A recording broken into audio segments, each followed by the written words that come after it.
7:06 de la mañana, ya tenemos el contacto con el ingeniero Osvaldo Landázuri, analista económico. Ingeniero, muchísimas gracias. Le saluda Omar Jaén, estoy junto con María José de Luca. ¿Cómo has estado, Osvaldo? Buenos días, un gusto. Saludos a Omar y María José. Ingeniero, a ver, esta semana el país se enteró del nuevo boletín del Banco Central. Nos informa que en el segundo trimestre, entiéndase, abril, mayo y junio, tuvimos una contracción del PIB del 2.2%. Se lo pregunto, ¿lo esperaba usted? Usted que está constantemente revisando cifras, viendo tendencias, ¿le sorprendió? ¿Lo esperaba?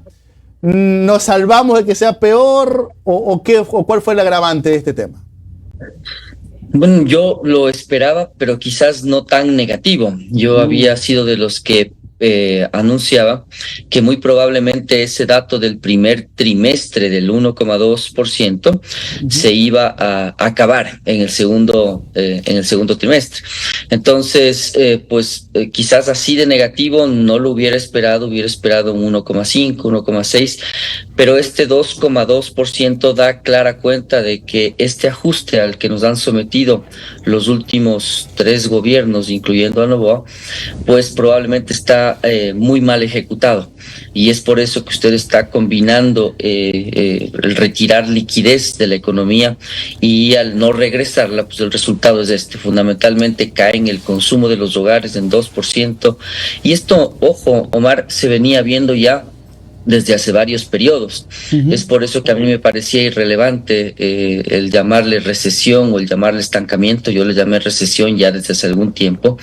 Y por otro lado, el factor que más asusta, el factor que más preocupa, es que la inversión se cae en 8,2%. Si usted se fija en la inversión extranjera directa que recibe el Ecuador en el segundo trimestre, son 42 millones. Es decir, es una barbaridad la que está viviendo el país. Yo creo que es una catástrofe, no encuentro otra palabra, y probablemente eso da cuenta de que este modelo al que nos han sometido estos grupos de poder, de agroexportadores, de banqueros, muy probablemente al estar también tan mal ejecutado, pues todavía se vuelve más inviable, insostenible en una sociedad como la ecuatoriana. Ingeniero, usted hablaba sobre lo que fue la proyección del primer trimestre, ¿no? Que fue positiva. Y muchos especialistas, como usted dice, ojo, que, a ver, eso era por acumulación de inventarios. Algunos especialistas yo los escuchaba decir, eso es inventario, acumulación de inventarios, lo cual tampoco era una señal positiva. ¿Cómo prevé? Sí. A ver, pero este 2.2% fue agravado por el tema de los apagones de abril, ¿o es un cúmulo de quemas? Porque por esa época también arrancó el IVA al 15%. Es fundamentalmente lo segundo, Omar. Es decir, usted lo que se fija es que aumentarle el IVA tenía un resultado directo, y ese resultado era que el consumo iba a decrecer. Pues eso era obvio. Entonces, cuando nosotros advertíamos de esto, la receta que yo le recomendaba al gobierno es que si esto no se combina con algún tipo de esfuerzo de inversión, pues muy probablemente el resultado iba a ser es decir, retiro liquidez.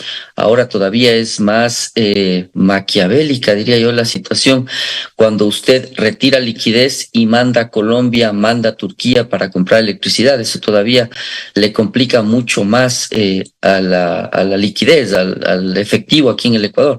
Entonces, si usted no combinaba algún tipo de ajuste que haga sentido de los dos lados, es decir, Estado y sociedad, pues muy probablemente el resultado iba a ser menos consumo, ralentización de las compras, de la actividad económica.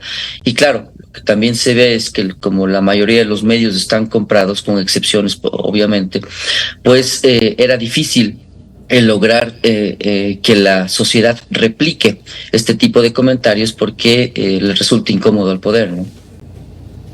Ingeniero, buen día. María José de Luca le saluda. Mi pregunta es si usted ve síntomas de recuperación de la economía para lo que queda del año 2024. Por ejemplo, el ministro Vega dijo que el segundo semestre del 24 será mejor que el primero. ¿Cómo ve usted el panorama? No le encuentro por dónde. A ver, María José, si usted analiza algunos indicadores que hacen sentido para predecir el crecimiento económico de un país, pues probablemente se va a encontrar con que no hay nada que nos asegure que vamos a crecer o que vamos a tener algún cambio significativo. Veamos, por ejemplo, las materias primas. Las materias primas vienen caídas, la importación, me refiero, de materias primas, vienen caídas ya desde hace varios meses. Cuando usted ve las exportaciones y el presidente le decía que estamos vendiendo más y que nos toca un respiro y que nos va a regalar las planillas de luz, pues primero no sé qué luz nos va a regalar. Yo, por ejemplo, estoy sin luz en este momento, sin haberlo, pues, sin saber que este horario era el que estaba definido.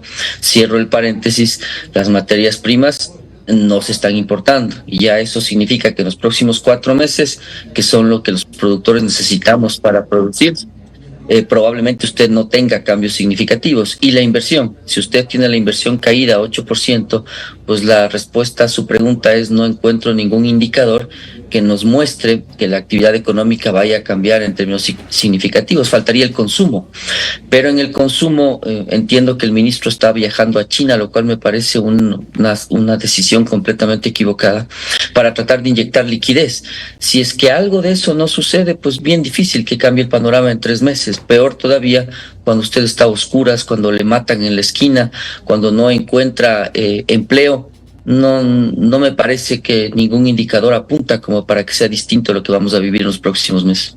Ingeniero, y para conocer, ¿cuánto se supone que debe haber crecido la economía del Ecuador ya para estas fechas, considerando que ya el FMI anunció en abril del 2024 que Ecuador será el país que menos crecerá en el 24 en relación a los países de América Latina? A ver, usted tenía ahí a un Argentina que está complicado y que está en un ajuste bien severo, que va a decrecer un 3%. El Ecuador estaba en aquel terreno de crecimiento mediocre, es decir, de crecimiento muy bajo. El Banco Mundial le ubicaba en el 0,7. Creo que la CEPAL era la más optimista, que le ponía en 1,1, y el FMI 1,5 me parece, y el FMI, si no me equivoco, le ponía cercano a 0, 0,1 algo por el estilo.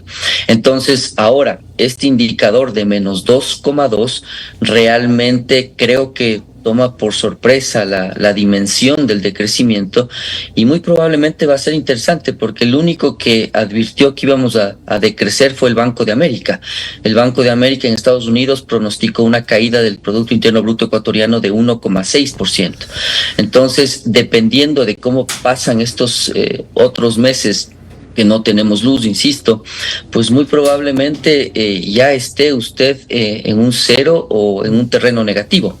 Realmente no es muy fácil predecir, porque uno de los errores, problemas que tiene América Latina es la falta de información y la lentitud con la que le entregan la información. Es decir, usted ahora, por ejemplo, ¿cómo toma decisiones si ya están transcurridos los 3 de los 4 trimestres del año? Ya tiene muy poco que hacer y recién se entera que ha decrecido en esa dimensión. Entonces, realmente yo me inclino a pensar que es cada vez más probable que el Ecuador esté en terreno negativo, lo cual no tiene justificación desde mi punto de vista cuando usted encuentra que hemos subido el IVA, que hemos quitado ciertos subsidios, que se supone que eso nos debía estabilizar fiscalmente, como para que el gobierno retorne algo de inversión para ver cómo usted dinamiza la economía de alguna manera. Es decir, me parece que es un plan completamente mal llevado a cabo, y obviamente, insisto, el modelo que nos han sometido es un modelo que ya ha fracasado antes, y pues yo no creo que vamos a ser la excepción si no hacemos algunos cambios. Osvaldo, a ver, usted hablaba sobre el tema de China. El ministro Vega está por allá buscando financiamiento. Lo que también se ha confirmado por parte ya del Fondo Monetario es que Ecuador está solicitando en menos de un año, un nuevo crédito. Ayer conversábamos con Marco Flores y dice que la línea de crédito que nos podrían estar dando es una de $1.000 millones, a lo mucho, a lo mucho. La pregunta es, ¿nos conviene ir a tocar la puerta del Fondo Monetario? ¿No tenemos de otra?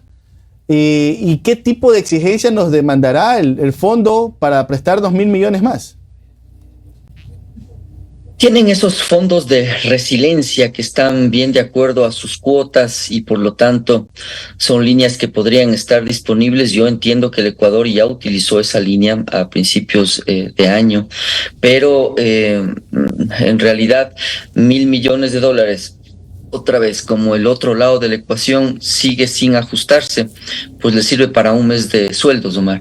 Entonces, yo he sido de los que han mostrado lo que yo considero que es un modelo de desarrollo más aproximado al Ecuador. Y ese modelo de desarrollo implica tener un Estado fuerte, que esté regulando las cosas que tiene que regular, pero que tiene que ser eficiente. Entonces, lo que yo percibo es que a nadie, a ningún político le interesa auditar Petroecuador, CNEL, SELEC, porque terminan siendo botines políticos que me ayudan a repartir el poder. Entonces, si usted sigue en esta situación en donde saca recursos de la sociedad, no va a haber plata que le aguante si usted no ajuste el otro lado de la ecuación, es decir, comienza a tener indicadores de eficiencia, comienza a entender si los servicios están bien llevados adelante. Por ejemplo, Marc, no tengo ni la más remota idea si el hospital más grande de acá de Quito tiene suficientes doctores, tiene pocos enfermeros o enfermeras, tiene muchos administrativos, no sabemos nada. Lo mismo pasa en el IES, en el BIES, no sabemos si es que la nómina de Petroecuador tiene suficientes técnicos, ingenieros, es decir, en realidad no hay ninguna medición. Y acuérdese que el Fondo Monetario hizo una exigencia que estaba como más de forma que de fondo, y era auditar Petroecuador, no sé si se acuerdan de eso. Sí. Y realmente no se hizo. Y la deuda con el IES también. La deuda con el IES, claro, creo que también. Claro. Entonces, ahí es donde esta ecuación de ajuste me parece absurda y no cierra. Yo personalmente digo, después de haber subido el IVA en la dimensión que subió, después de haber quitado subsidios en las gasolinas, es inaceptable pensar que estemos pidiendo créditos. Pues es que Osvaldo, no tiene sentido. Hay una reflexión que hay que tener. A ver, no es malo salir a buscar créditos. No, porque es una fuente de financiamiento. El problema es que cuando uno ya saca a limpio, a ver, Lenín Moreno fue y pidió 7.000 millones, ¿no es verdad? De ahí Lasso también pidió. Ahora este gobierno también pidió. Ya estamos al borde de los 12.000 millones de deuda con el FMI. Con las condiciones que ya sabemos que ha tenido el Fondo Monetario. La pregunta es, desde Lenín Moreno, que fue el que nuevamente volvió al fondo, ¿qué beneficio ha tenido esos 12.000 millones de dólares? Y la pregunta, y ahí es donde uno dice, ¿qué sector ha crecido? ¿Qué sector se ha fortalecido en los últimos años? Entonces, ayer Marco Flores, cuando hablábamos de estos 1.000 millones, dice, a ver, con esto, olvídense, el 15% va a quedar atornillado del IVA. ¿No? O sea, no soñemos en que va a regresar a 14, a 13 o a 12. Que se van a elevar las tarifas eléctricas. Que se van a eliminar otros subsidios vinculados a los combustibles, quizás el gas. Entonces serían condiciones bastante fuertes para una economía, ¿no? Algunos te dirán, es que hay que sincerar la economía, pero también está el bolsillo de la gente, pues, ¿verdad? El bolsillo de la gente también es el que sufre y no ve nada de beneficio de todo ese dinero que cae. Sí, a ver, Omar, cuando usted habla de que no es malo pedir créditos, efectivamente, en las economías desarrolladas usted ve una relación deuda-producto interno bruto que es alarmantemente alta. Y claro, ojo, por ejemplo, Estados Unidos está aterrizando en yo considero ya en una recesión que va a sentirse y va a sentirse en el mundo entero. Compran menos flores, compran menos banano, y eso era previsible viendo los números de Estados Unidos. El comentario va a que también ellos están enfrentando problemas fiscales complejos que el mercado los está castigando. Entonces, Omar, el asunto es que cuando usted pide deuda, tiene que entender dos temas que son fundamentales: el destino de esa deuda, para ver si es sano pedirla, y segundo, la fuente de pago de esa deuda. Entonces, ahí sí, haciendo esta aclaración, reformulo la consulta que usted hacía y le digo, pues, ¿usted cree que el destino es correcto? Y además, que sabemos cuál es ese destino al menos. Y segundo, ¿cómo cree que está la capacidad de pago nuestra? Está pésima, pues nosotros estamos negociando con el Fondo Monetario Internacional una línea, según entiendo yo, llega a los 14.000 millones en los próximos 4 años, es decir, el que viene pues va a encontrarse con con una camisa de fuerza bien delicada, y de esos 14,000 millones, Omar, apenas tiene un remanente en los 4 años, me parece que es de 500 millones por año, 400, una cosa así. El resto es para pagar deuda. Entonces ahora sí creo que me explico mejor en mi comentario de que yo encuentro inaceptable ir a la China después de haber subido el IVA, después de haber levantado subsidios, sin entender cuál es el destino de esa deuda, ni tampoco la fuente de pago. Y por supuesto, Omar, las condiciones que China le va a exigir, pues le va a decir, bueno, otra vez hipotécame el petróleo, o otra vez me garantizas con... Eso no está bien, eso no es una decisión de un país que está buscando soberanamente y ordenadamente cómo financiarse.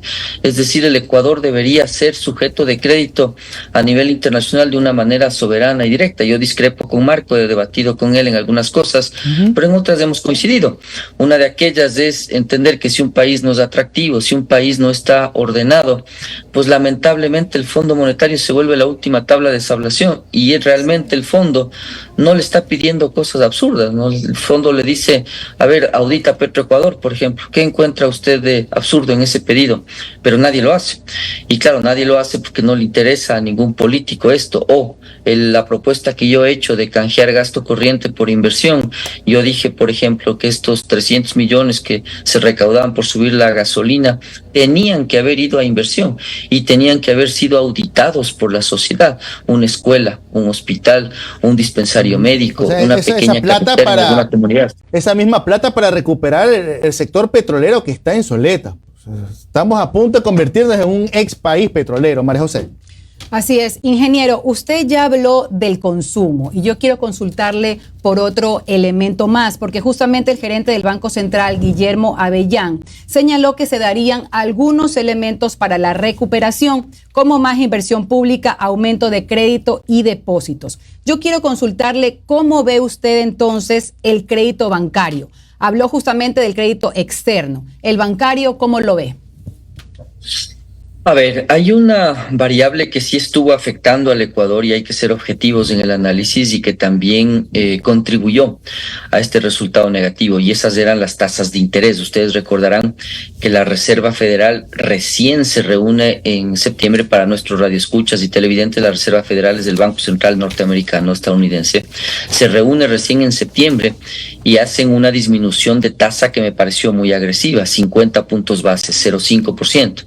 Entonces, claro, eso necesariamente implica que el costo del dinero va a bajar. Eso ayuda, y eso podría significar que el costo de fondeo de algunos bancos mejore, es decir, sea más barato que lo que estaban teniendo antes.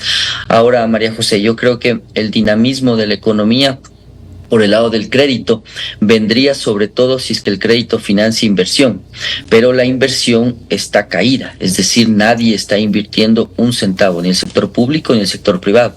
Entonces, no encuentro que por ese lado vaya a mejorar los indicadores económicos y el dinamismo económico.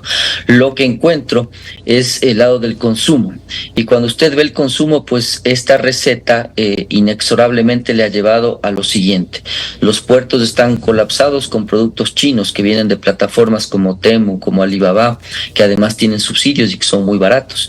Tiene usted afuera niños sicarios que les resulta mejor asesinar para sobrevivir, porque no hay educación, no hay Estado.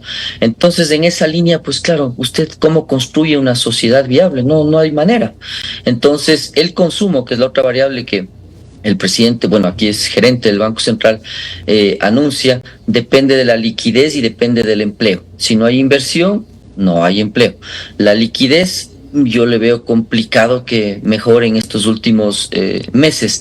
Peor todavía sin luz, pues es que eso es lo dramático. Yo creo que si ustedes prenden un satélite por la versión de la NASA, pues probablemente vean 2 países que están apagados, Corea del Norte y Ecuador, no hay más. Es decir, esto es una barbaridad lo que estamos viviendo, y no hay que normalizar esta barbaridad. Pues no es que uno dice, sí, a ver cómo se va la luz ahora. Eso es inaceptable de una sociedad.